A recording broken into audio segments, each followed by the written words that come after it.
We just witnessed a murder. The Philadelphia Eagles defense was murdered tonight, and we're all witnesses.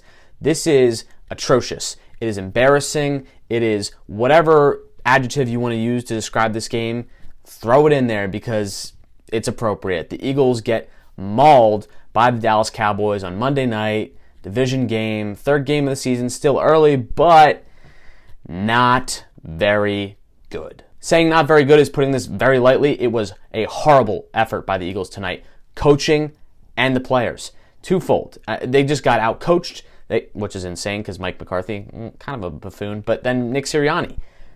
What are we doing? What are we doing here, Nick? Have you ever heard of running the ball? Miles Sanders, 2 carries? 2? You gotta run the ball. This is kind of reminiscent of Doug Peterson last year, not letting Miles Sanders run the ball. I mean, you see that he's a talented back.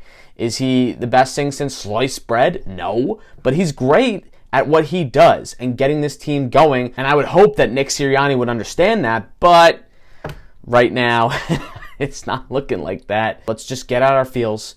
Let me know down below in the comments how you feel about this game. If you're new, consider subscribing, trying to hit 400 subs by the end of the year. That's the goal. All right, let's talk about this bloodbath. So the theme of this video is, where do you go from here? Where do you build off this poor performance, and how do you kind of react? So it does not get any easier for the Eagles after they struggle on defense. I mean, the defense was Swiss cheese tonight.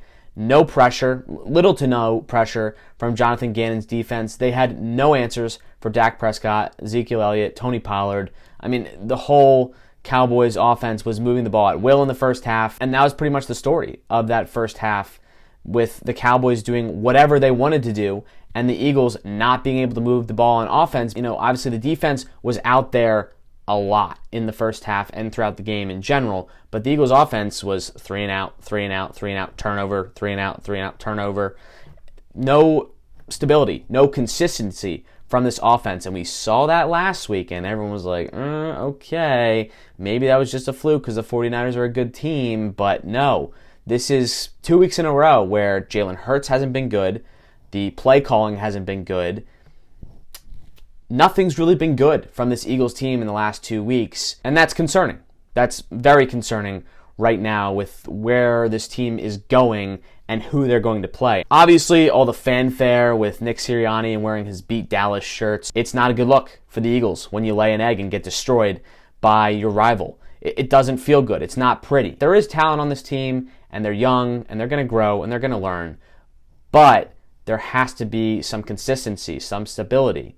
And then the injuries don't help as well. Losing Kayvon Wallace and then Isaac Seumalo. Jalen Hurts was not good tonight. He wasn't. He was not good enough. I do like his fight, his character. I think that no one questions that. No one questions that at all about Jalen Hurts, that he's not going to play to the whistle, the final whistle. It's just, is he talented enough to be a good starting quarterback in the NFL? The turnovers were obviously huge in this game when the Eagles haven't turned the ball over at all season. It's got to be more consistent. And I know I keep using the word consistent, but if you want to have a good offense, you have to have the right tendencies and you have to be able to do things repeatedly. And you look at the Cowboys. They were able to run the ball for 8 yards every play. They were able to get guys open and give Dak Prescott time to throw. All these things were things that the Eagles didn't do. Penalties also throughout the first half. At one point, they had 4 or 5 penalties in, I think, the first quarter alone on defense. Can't do that. I addressed that in the first week. I think they had like 10 or 11 penalties against the Falcons. I was like, please don't make a habit of having that many penalties in each week. And last week, I don't know how many penalties they had exactly, but this week it was bad. It was really bad. And the Cowboys were much more disciplined. So getting back to our question at the top, where do the Eagles go from here? How do they bounce back? It's going to be really difficult when you have to play the Chiefs and then the Panthers, the Bucks, and the Raiders, all who are having good seasons and all who are good teams. So that's 4 weeks after you start 1-2 to where it does not get any easier for this football team. So we're going to see the leaders step up on this team if they're going to be able to rally. We're going to see how a young head coach is able to try and rebound and try and instill some confidence in a young team. And we will really find out who this Philadelphia Eagles team is in 2021. We have a pretty good idea now, but these next 4 weeks will make or break the season, I think, for the Eagles and how they will be moving forward. If they split 2-2 in these next 4 games, I think they have a really good shot at getting some good momentum. You just have to go 2-2. I mean, that's a lot to ask, but I think that it's possible. It's possible. I think guaranteed losses to the Chiefs and the Bucs are on the table, and then the Panthers, who are a good team. No one is discounting the Carolina Panthers, and then the Raiders, who have had a really good season so far with John Gruden. You can go 2-2 in these next 4 weeks. So that's what I'm hoping for this team. Those are my expectations. How is Jalen Hurts going to step up and have some mental toughness, some mental fortitude? How is the defense going to respond against the best offense in the NFL? We will see, and we'll talk about it. So thank you all for watching this breakdown and this reaction. Kind of a little bit of a rant here. Had to get some things off my chest.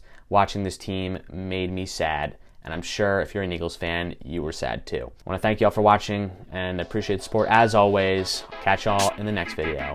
Peace out, everyone.